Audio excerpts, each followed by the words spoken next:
Good morning, guys and girls. March 12.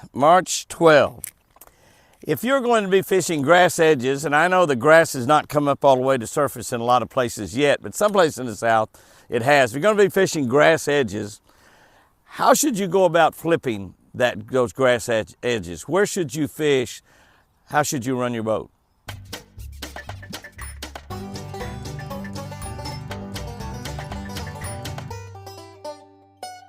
Good morning, guys and girls. March 12, reading from a Catch a Better Life book on the Catch a Better Life channel. If you are not subscribed to this channel, please subscribe to this channel right now. Over 28,000 folks on this channel. Not a giant channel, but I guarantee you some of the finest folks in the world, those 28,000. March 12, by the way, we have a scripture for every day, a devotional for every day, and a fishing tip for every day. Your life will become better, which is what we want to do here in 2024. 1900s. Some of y'all wasn't even born in the 1900s, were you? 2024, we want our life to be better. Joshua, one of my heroes of the Bible, Joshua and Caleb, the guys that went back and gave a good report to the Israelites. Joshua 3:16, not John 3:16, Joshua 3:16 says, "The waters which came down from upstream stood still and rose in a heap very far away at Adam."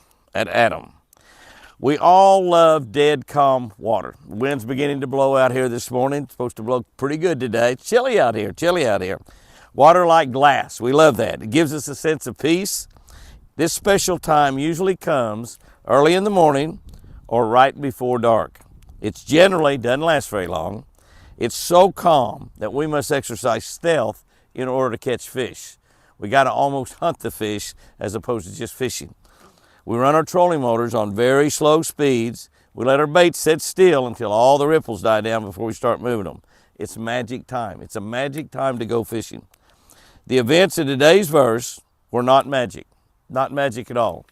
They were miraculous, pure miracle. Just as the exodus of over 1 million Jews had begun some 40 years earlier, 40 years, it ended with another display of God's great power. Amazingly, this is when Joshua and the children of Israel crossed the Jordan River. It wasn't when Moses parted the waters. This is when Joshua parted the waters. I guess I should say God parted the waters on behalf of Moses, on behalf of Joshua this time.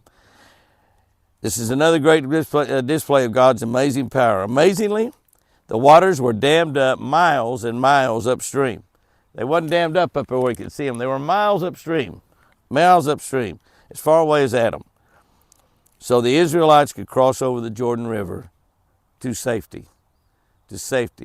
On the other side of the Jordan River was Jericho, and you know what happened at Jericho. If God can do this, if God can dam up a mighty river like the Jordan River, I'm positive that He can perform whatever miracles that you and I need in our lives. Do we need miracles? Absolutely we do. I need miracles quite often. Definitely needing a miracle right now. Here's our tip for today. On grass edges, we're talking about where the grass grows up to the top and you're fishing along the edges of it. Flip the edge of the grass, right on the edge, and about a foot inside the grass. About a foot, about 12 inches inside the grass. Not way back over in there, but about a foot inside the grass. With jigs and with soft plastics. And let me tell you, here's the trick in fishing grass edges. I remember a tournament at Guntersville, Alabama, years ago, a BASS tournament. I got the lead the first day in that tournament with 25 or 26 pounds. I was catching them all on the edges, just exactly like what I was talking about. Now, here was the key. I was keeping my boat back away from that edge about a flipping distance, about 15 or 18 foot. And my trolling motor, my boat, as I worked down that river, and we were up near the bridge there in the river on Guntersville. And as I was working down through there, just right above, on the left side, and I'll tell you right where it is for those of you who live down there, on the left side just above Goose Pond. That little area down there, I had a few hundred yards that had a lot of fish that moved in there. I would catch about half of them on the edge, about half of them a foot back in there. Now, that was the first day of the tournament. By the third day of the tournament, there were so many other boats trying to help me catch those fish that a lot of people were having their boats right on the edge and trying to flip way back in that grass. And it got pretty hard to catch them in there. They just sort of messed up all the fish, run them away from where they were, which is right on the edge and only about a foot inside the edge. You need to keep your boat back about 15 foot away, work them very carefully, and don't worry about flipping way back in there. right on the edge, about a foot inside the edge is the very best way to flip glass edges.